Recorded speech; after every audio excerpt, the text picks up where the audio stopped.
If you're interested to start point and pen calligraphy, then I'd like to give you 5 tips that you need to know before you start on this journey.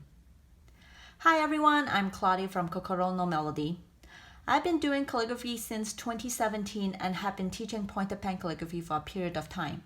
In many of my classes, at least one student will say it's more difficult than it looks, and I can't agree more. It can be tricky to start tackling this interesting thing called the point and pen. Even if you have some brush calligraphy background, it doesn't necessarily translate in skill, which can cause a lot of frustration.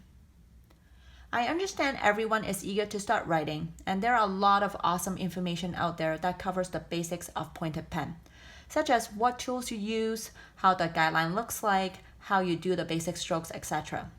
But I feel that it is extremely important for you to understand what it is you're trying to achieve first before you start. And that will make it easier for you to achieve the result you want. That's why I want to share with you 5 important things you must know about point and pen calligraphy before you start writing. In my 5 videos, I'll talk about 1. What you're looking for in point and pen calligraphy letters. 2. The mechanism of a point and pen nib and how it produces what you see. 3. How to hold the pen and hand positioning. 4. Sitting position to help with the hand position. And 5. How to place the paper and adjust the angle to start writing.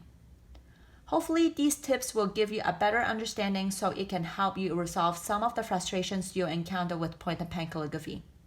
If you would like to get my free tips, please sign up in the link below. I'll see you soon.